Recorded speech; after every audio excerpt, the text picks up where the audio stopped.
Della Maddalena just became the UFC welterweight champion after beating Belal Muhammad over 5 rounds.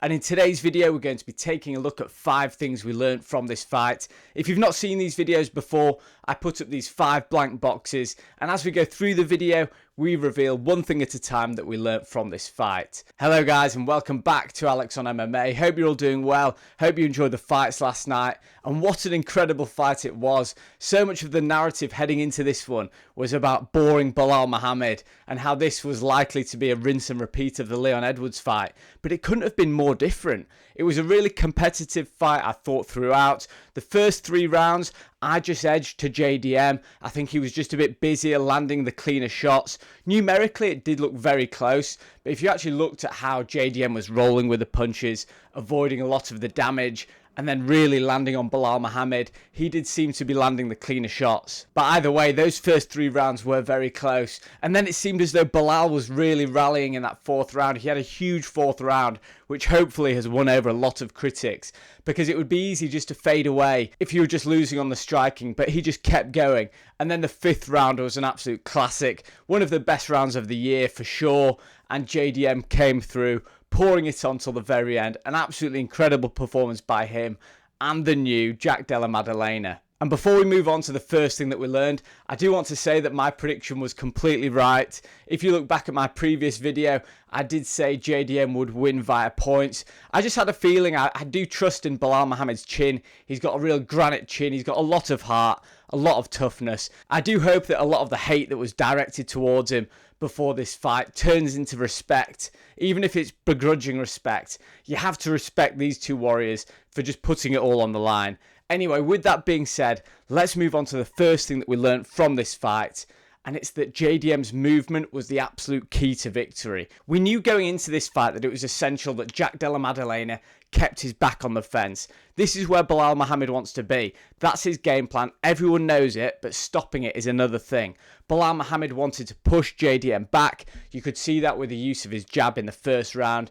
Get JDM's back against the fence, grind him up there, clinch up, and then eventually move down to a double leg takedown. But JDM's footwork and movement in this fight was just incredible. Every time Belal Muhammad started to pile the pressure on, there was loads of nice lateral movement from JDM, moving away from Belal's power hand and returning to the centre of the octagon. Whenever he got caught up in the phone booth, he refused to be put on the back step. Instead, he'd dip his shoulder, angle off, cut an angle, and then move back into the centre of the octagon. It was really, really impressive to see, because it must be absolutely exhausting doing that against a fighter like Belal, who really wants you to be on your heels. And not only that, even in that 4th round where Belal really did start to turn it up, you could see JDM was fading a little bit. He still kept his feet moving. It was so important. Yes, he got taken down. Yes, he got his back against the fence at certain times.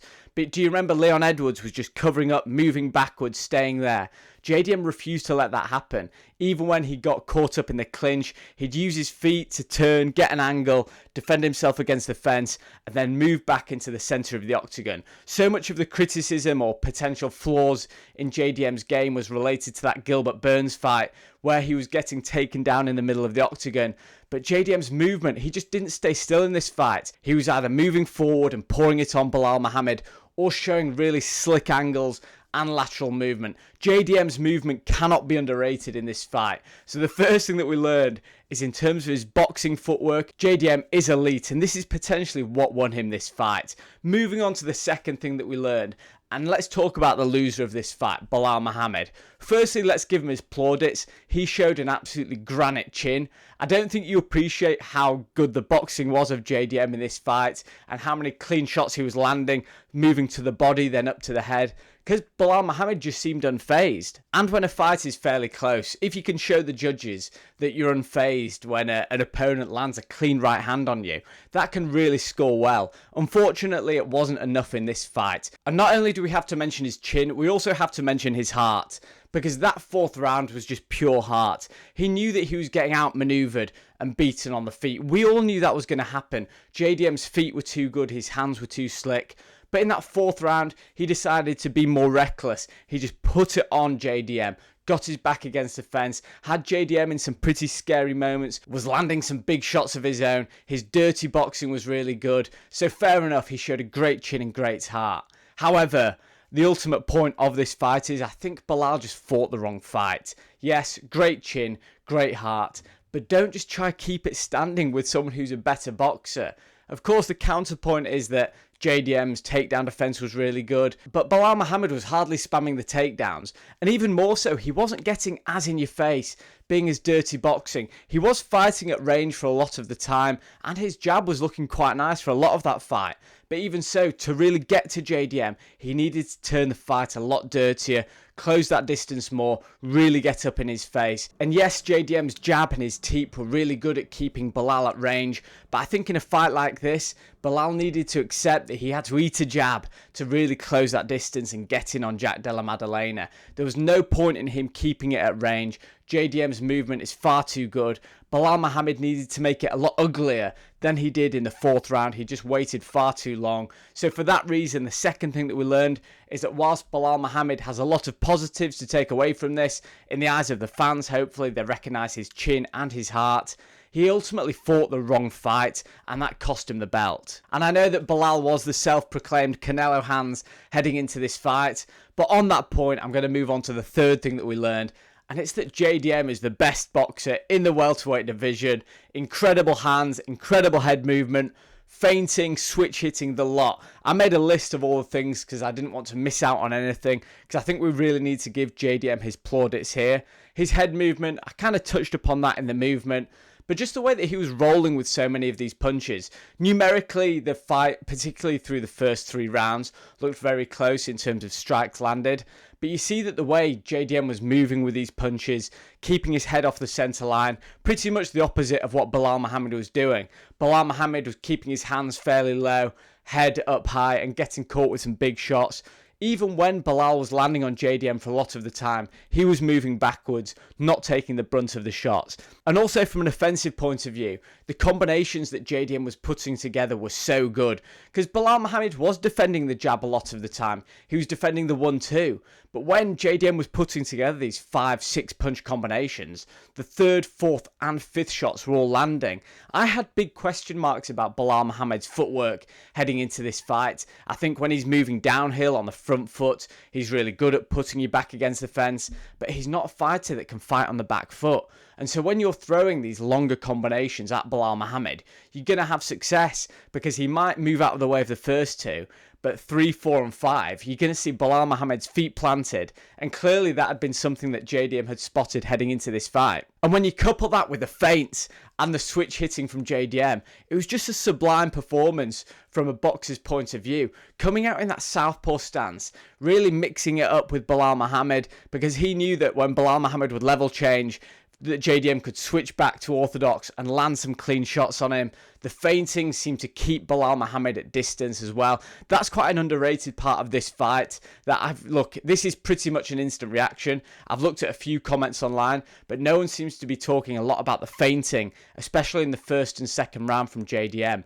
But that kind of fast twitch movement did seem to cause Belal Muhammad to freeze at times. And when you're fighting someone who likes to put the pressure on, if you can get them to pause, if you can get them to hesitate even for a second, that gives you a massive advantage. So I think with all these things considered, like I said, I made a list. Head movement, the longer combinations, feinting, switch hitting, keeping his foot on the outside, all of these things prove to me that JDM's probably the best boxer in the welterweight division, probably one of the better boxers in the UFC. Just a fantastic performance. And guys, before we move on to the 4th thing that we learned in this fight, please do subscribe to the channel if you're enjoying this video. Comment below, what did you learn from JDM in this fight? Be it his improved takedown defense, just how good a boxer he is. I would like to get that conversation going if there's anything that I've missed from these 5 things that we learned. Anyway, moving on to the 4th thing. And this is where I give my biggest plaudits to JDM. Look, he's just become the UFC champion. I think he deserves to have his flowers, have his moment. And he is a true clutch fighter. Now, of course, I'm talking about the 4th and 5th rounds for this. Round 4, it seemed as though the tide was turning. The first 3 rounds were so competitive. But if you'd given Belal one of those first 3 rounds, like a couple of the judges did, and then you gave Belal the 4th round, it was all square heading into that 5th round. And the 5th round, there were a couple of really scary moments there for JDM. Belal was able to take him down a couple of times. And how many times have we seen in the UFC? How many times have we screamed at our TVs when a fighter's been taken down late on in a fight and just seemed to either hold on or accept position? And JDM for a moment seemed to be doing that when he had that grip around the shoulders, around the head of Belal Muhammad. However, he kept scrambling, kept working his way onto his feet. And when he was on his feet, he had no other thing on his mind than going for broke, trying to get Belal Muhammad out of there. But the absolute championship heart and clutch moments for JDM, when it appeared that the tide was turning, he put in a huge 5th round and won this fight. Absolutely incredible moment. I don't think you can teach this kind of thing. I think that's just the pure dog in JDM. But he's going to be a problem for anyone that he faces. Can I see JDM being a long-term reigning champion? And we're going to speak about what's next. Probably not. But I think he'll definitely be an exciting fight. He's 28 years old. He's going to continue to improving.